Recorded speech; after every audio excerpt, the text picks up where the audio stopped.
Boa noite, Liege. Muito bem, vamos falar sobre mais uma rodada do Campeonato Brasileiro. Um Campeonato Brasileiro em que o futebol mineiro vai muito bem. Vejam só, o Cruzeiro continua líder, apesar de ter enfrentado aí erros de arbitragem. Aliás, no Brasil é preciso dar uma olhada nisso. A cada dia percebe-se um erro de arbitragem mais absurdo e ninguém faz nada. Ou fazem, né? Fazem um teatro. O árbitro fica aí uma ou duas rodadas um pouco mais distante, e daí a pouco ele está voltando. Volta a apitar e comete os mesmos erros. Então é preciso procurar saber o que a chefia dessa arbitragem vem fazendo. No jogo contra o Corinthians, o Cruzeiro teve um pênalti claríssimo, um pontapé do Gil, num atacante do Cruzeiro, que deveria ter sido marcado o pênalti na hora. O Borges estava dentro de campo, não tem essa história de que a jogada tinha parado. Não tinha parado, foi dentro da área, o árbitro estava de frente, viu tudo. Ele deve gostar muito de luta livre, de MMA, essas coisas assim.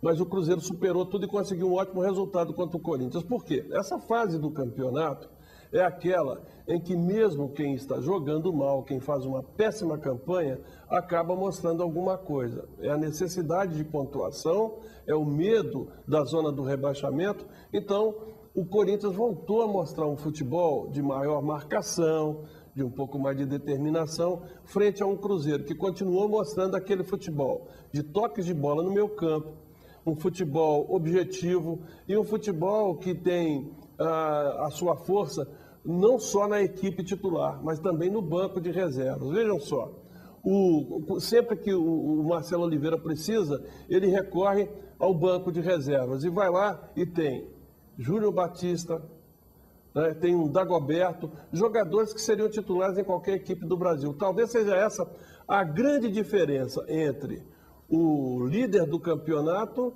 e o vice, porque o vice, o Botafogo, abusou do direito de abrir mão de jogadores. Por exemplo, abrir mão do Vitinho e achou que o Yuri iria resolver todos os problemas.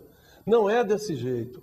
Tem todo um trabalho a ser feito para amadurecer uma equipe, para amadurecer os jogadores. Então, segue muito bem o Cruzeiro, fazendo uma campanha irretocável e com uma possibilidade até de pontuar muito mais, porque aqueles que teriam condição de chegar ali perto, de chegar à disputa do título, não vem mostrando um bom futebol. O próprio Atlético, que conseguiu um bom resultado contra o Vasco, não vem mostrando um futebol confiável. Joga bem o primeiro tempo, fez um resultado muito bom no primeiro tempo, poderia ter ampliado o placar, mas no segundo tempo acabou sofrendo com a vontade do Vasco. Volto a dizer aquela história. É o momento em que as equipes jogam muito mais pela necessidade de pontuação do que pela categoria, do que pelo futebol que poderiam mostrar. Então o Atlético entra em campo com um time que poderia mostrar muito mais, corre no primeiro tempo, faz um resultado muito bom e no segundo se perde em campo. Então é preciso procurar saber. Não basta ficar sonhando com a disputa de um título mundial no final do ano. Tem que mostrar futebol agora. Mostrando futebol agora vai passar uma confiança ao torcedor e até à própria equipe. O Vitor levou um frangaço. Mas aqui para nós, o Vitor tem toda a competência, tem todo um bom trabalho prestado ao Atlético e todo goleiro sofre com isso. O que ninguém disse é que naquele lance o zagueiro tentou botar o pé na bola e talvez isso tenha prejudicado o goleiro.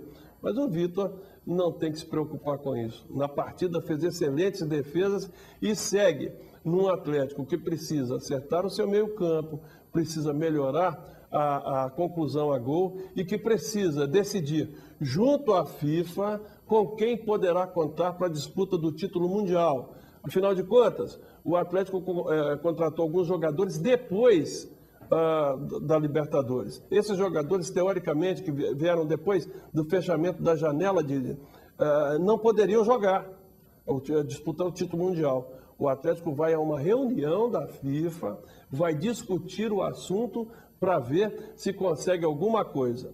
Imaginem só como anda o futebol mineiro. Campeão da Libertadores, o líder do campeonato brasileiro, com uma possibilidade muito grande de ser campeão, e aquela equipe que vai disputar o título mundial. O que poderia conquistar em 2013 esse nosso futebol mineiro? Seria uma festa para todas as torcidas de Minas. Fico por aqui, Liege. Um abraço.